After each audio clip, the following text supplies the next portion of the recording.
Hey everybody, welcome back to day 2, Breakfast with Bob from beautiful Oceanside. My name is Bob Babbitt, brought to you by HOKA Master Spas, deboer wetsuits, Quintana Roo, and our Challenged Athletes Foundation. Our next guest has the best name in the sport, Federico Scarabino, from our first athlete from Uruguay. How are you, Federico? Very good. Pleasure to be here. Thanks for the invitation. You are so welcome. It's really a treat. So you started in this sport when you were 9 years old? Yes, that's correct. And so what got you into the sport? Was it your family?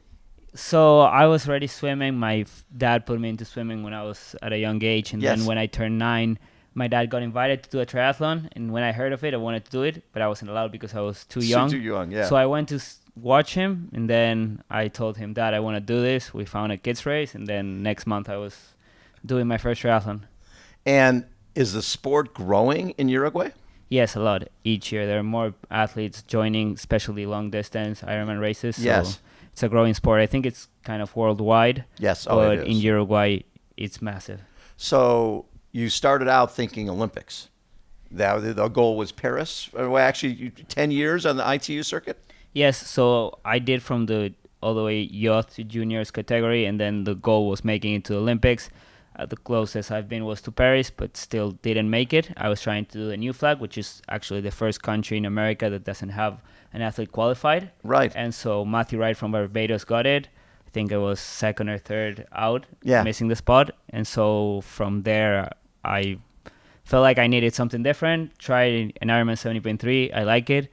I also felt like my profile was better for long distance than short distance. So last year was my first year doing Ironman, and I loved it, and I'm sticking to Ironman now. You know, what's fascinating is when you're a 32:40 10K is fast, except when you're talking about World Triathlon, right? These guys are running they're running 29s. Yes, so with my running speed, it was not good enough to make it in the Olympic or sprint distance, but I think it's quite good for 70.3 or even an Ironman. Right, and so you in 2023 you did.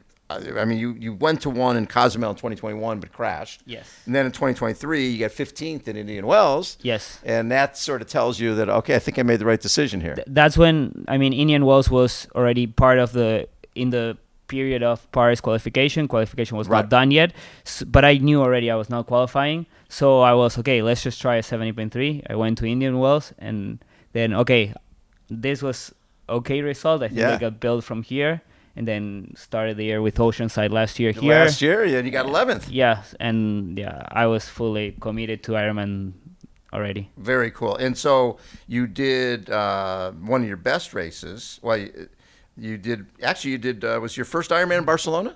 Yes. First full? Yes, first full was in Barcelona. 6th. Yeah. 46-minute swim, 4:07 bike, 2:44 marathon, 7:42. It's like, what's the big deal? This Ironman stuff's pretty easy.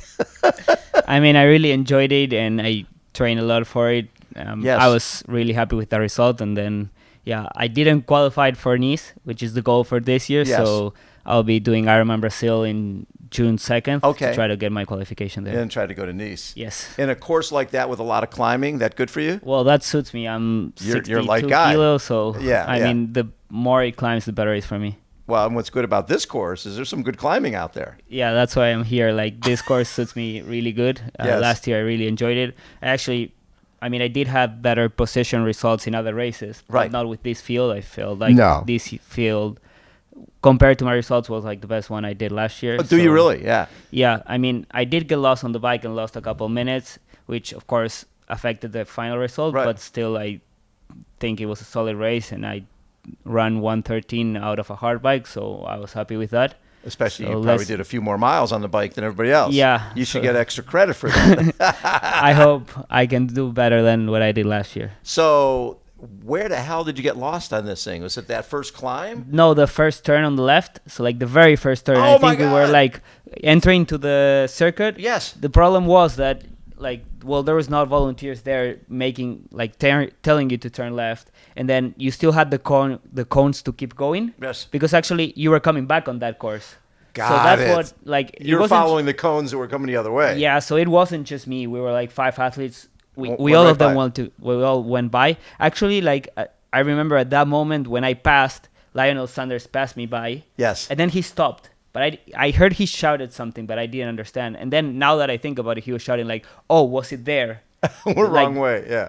And he turned around, and I kept going with the other 4 or 5 guys. Yes. Until I saw a sign on the street that was going the other way because You're on a one. You're on a one. Oh wow. And so I looked back and I saw no one coming, and I'm like, oh, I'm going the wrong course. And then I turned around and probably lost like 2-3 minutes. But the hard part of that is, if you were in a world triathlon race is over, right? Yeah. But you can learn from that this is a long day.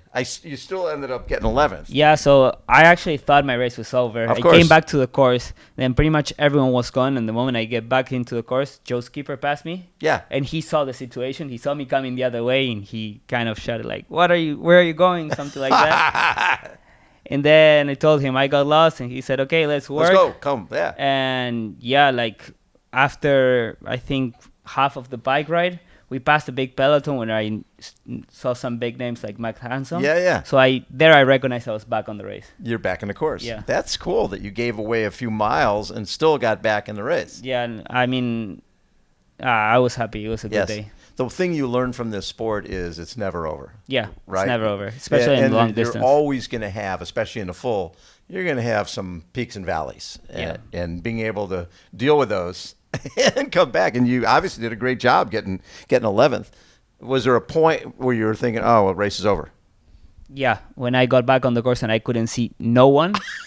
And I thought my race was over. I was just thinking like, this is going to be a good training. I mean, I don't get to ride with this guy really often. So like, let's just try. And until we were back onto a big pack and we were back on the race. Good for you, man. Yeah, thank you. So what will this year, because you did a bunch, let's see what you do. 1, 3, 4, 5, 6, 8 70.3s last year? Yeah. Plus a full. Right, yeah. So most elite runners would not be running 8 half marathons. That's a lot of half marathons. So last year, like I said, it was my first year doing Ironman. For me, it was an experience year. Yes. So I tried different courses, and that's why I competed so much. And I tried different case scenarios. So like I tried competing within 15 days. Let's see how I can do like back-to-back races. Right. Then doing hilly courses where I went to Aix-en-Provence and Switzerland. Those were correct. Like. Yeah, I knew that if there were hard courses, I would do better, and I proved there. So, okay, I know like I need, hillier courses, and then I just went to a couple more races to kind of get more experience. Right. That's not the plan for this year. I'm doing probably half of the races. I was going to say, so we were third at 70.3 Peru and third at Valdiva. I'm assuming both of them are hilly courses. No, not really. But there were South American races, and so the field's not as good. Yeah. That's cool. So this year, less racing. Yeah, so this year I'll try back-to-back racing with 1 week that I haven't done that. So I'm racing next week Ironman 70.3 Brasilia. Yes. Then I'll just commit to training for Ironman Brazil, and we'll see from there. I still don't have my spot for Marbella or Nice. Okay, so you want to get both. Yeah, so if I can get it on these 2 races, Marbella everything will depend if I get my qualification for either of them before June, how much I will race. Best case scenario, I have both of them, then I'll be doing just 170.3 before Nice. So Nice, with the way you climb, that would be a great course for you. Yeah, so my That's absolute the goal is to make it to Nice. I'll try it in Brazil, and then if I don't make it there, then I'll be doing Ironman Lake Placid. Okay, so you still would do another one to try to go to. Yes. Yeah. This would be an interesting year for you. I like how you're sort of trial and error. I'll go try that course and see if that works. I'll do 8 70.3s. And was the plan early in the year that you're going to do that many, or did it just sort of happen? No, it sort of happened. I got invited to the last ones. When I got my spot to New Zealand, then I'm doing New Zealand, and then I got invited to the one in Valdivia, and so why not? So Worlds in New Zealand, those roads are that chip and seal. Those are tough roads. You're 22nd there, but you're racing the best people in the world. What did you learn from that race?